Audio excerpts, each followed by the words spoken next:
हरे कृष्णा कृष्णा कृष्णा हरे हरे। श्री राधा रमण लाल की। तो आज मैं आपको यह प्रसंग सुनाऊंगी कि जब नारद जी की भेंट भक्ति व उसके दोनों पुत्र ज्ञान और वैराग्य से हुई थी, तो नारद जी ने स्वयं ही कहा है कि पृथ्वी पर मैंने सभी क्षेत्रों पर भ्रमण किया। अहम तु पृथ्वीम यातो जात्वा सर्वोत्तमापि मति पुष्पकरम चा प्रयागम चा काशी गोदावरी तथा हरि क्षेत्रम कुरुक्षेत्रम श्रीरंगम सेतुबंधनम एवमादिषु तीर्थेषु भ्रमण इत इस्ततः। तो हरि क्षेत्र, कुरुक्षेत्र, श्रीरंग सब जगह मैं घूमता हुआ रहा और मुझे कहीं भी शांति नहीं मिली। कलयुग का दोष देखता हुआ अंत में मैं यमुना तट पर आया, जहाँ श्री कृष्ण की अनेक लीलाएं हो चुकी थीं। कलि के दोष अर्थात धर्म, अर्थ, काम, मोक्ष सब स्थान से हिल गए थे। चारों ओर स्वार्थहीनता, छल के दर्शन मैंने किए थे। तो नारद जी ने ये कहा कि इसके अलावा कलयुग ठीक अनुसुईया का उल्टा है। अनुसुईया का अर्थ है कि किसी के दोष को ना देखना, और कलयुग में केवल दोष ही देखे जाते हैं। यह एक चिंता का कारण बन जाता है कि ईश्वर के सिवा संसार में कोई भी अपना नहीं है, कोई भी चिंतनीय नहीं है। संसार में कोई भी हमारी चिंता करने वाला नहीं है। कलयुग में एक दूसरे के लिए किसी के दिल में भाव नहीं है, बोलने में कटुता है, बोली में मिठास नहीं है। सब पशु के समान हैं और एक दूसरे से वैर करते हैं।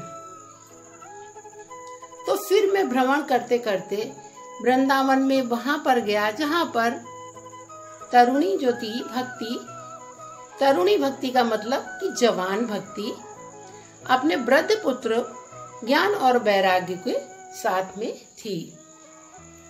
तो उसने नारद जी को देखा और भक्ति बहुत ही दुखी होने लगी और नारद जी से कहने लगी कि मैं तो जवान हूँ और मेरे पुत्र ज्ञान और वैराग्य दोनों बूढ़े हो चले हैं। मेरा यह दुख आप दूर कीजिएगा, मेरे पुत्र को आप जवान कीजिएगा। तो कालिंदी के तट पर जब भक्ति अपने पुत्रों के साथ में मिली, तो नारद जी कहते कि मैंने बहुत ही प्रयास किया, किंतु मंत्र आदि से भी मैं भक्ति का दुख को दूर न कर सका। इसका आश्चर्य यह है कि ये स्वयं नारद जी ने बद्रिका आश्रम में सनकादि ऋषि से भेंट करके संदर्भ में कहा, किंतु नारद जी ने एक श्लोक में कहा कि उसमें वृंदावन का प्रभाव, महत्व और भक्ति का प्रभाव झलकता है। इसी से ज्ञान और वैराग्य पर संकट आ गया है। तो नारद जी कहते हैं कि भक्ति से मैंने कहा कि मैं अपने हृदय में ज्ञान दृष्टि से तुम्हारे संपूर्ण दुखों के कारणों को देख रहा हूँ। तुम्हें दुख नहीं करना चाहिए, श्री हरि ही तुम्हारा कल्याण करेंगे। सभी शास्त्रों में वृंदावन के महत्व को गाया गया है। वृंदा संस्कृत में कहते हैं कि जहाँ हिंसा ना हो। वृंदावन वह स्थान है जहाँ पर हिंसा नहीं हुआ करती है। और दूसरा शब्द है वृंदा का अर्थ है तुलसी। तो वृंदा प्रभु की प्यारी किशोरी राधा अर्थात आराधना स्थली आदि अर्थ है। श्रग वेद में इस प्रकार वृंदावन का वर्णन आया है। वाणी साहित्य में वृंदावन का वर्णन आया है। वाणी साहित्य में वृंदावन में प्रेम की प्रधानता बताई गई है। वृंदावन में प्रेम प्रधान है। तो प्रेम प्रधान है, इसलिए भक्ति जो है वो युवा हो गई है, जवान हो गई है, और ध्यान और वैराग्य जो है बूढ़े ही है। तो कृष्ण उपनिषद में वृंदावन में 12 उपवन और 12 वन और 34 उपवन बताए गए हैं। माध्यवाचारी में भूलोक, ऊपर भंवरलोक, स्वर्गलोक, महलोक और जनलोक, तपलोक, ब्रह्मलोक और सत्यलोक, इन सब में सर्वोपरि वृंदावन को बताया। मतलब इन सब में सबसे ऊपर वृंदावन को बताया है। यह दारुण कलयुग है। इसमें सदाचार योग मार्ग तथा तप सभी कुछ लुप्त हो गए हैं, सभी कुछ खो गए हैं। इसमें ना तो तप दिखता है कलयुग में, ना सदाचार दिखता है, कोई भी मार्ग अच्छा नहीं दिखता है। तो इसी कारण से कहा जाता है कि ब्रज समुद्र मथुरा कमल वृंदावन मकरंद, ब्रज वनिता सब पुष्प हैं भंवरा श्री ब्रज नंद। तो जहाँ इस प्रकार की लीलाएं होती हैं, वृंदावन के इस रस में, लीला में, भक्ति में प्रभाव के कारण यहाँ आकर ज्ञान और वैराग्य वृद्धि हो गए। उनकी माता भक्ति जो थी वो तरुणी हो गई, जवान हो गई, क्योंकि भूमि का प्रभाव है। ब्रज की भूमि ही प्रेममय भूमि है। जैसे अयोध्या में तप प्रधान है, काशी में ज्ञान प्रधान है, और कुरुक्षेत्र में कर्म प्रधान है, और वृंदावन में प्रेम प्रधान है। इसी कारण भक्ति जवान हो गई। अंत में आकाशवाणी द्वारा नारद जी को ज्ञान यज्ञ की प्रेरणा मिली। श्री नारद जी ने सभी प्रयासों से थक करके बद्री का आश्रम से सनकादि ऋषि से पूछा।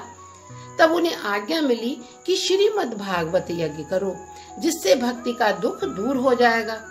तो इस प्रकार में श्री नारद जी श्रोता बने और वक्ता बने सनकादि ऋषि।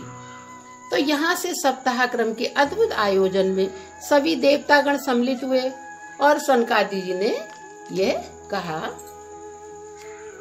कि इस प्रकार नारद जी के प्रयास से इस महायज्ञ द्वारा भक्ति का दुख दूर हुआ।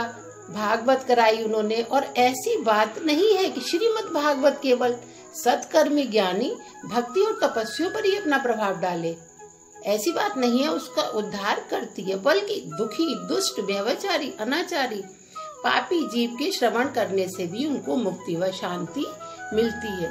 तो श्रीमद् भागवत के प्रभाव से, वृंदावन की भूमि के प्रभाव से, नाम संकीर्तन के प्रभाव से ज्ञान और वैराग्य जो थे वो नाचने लगे।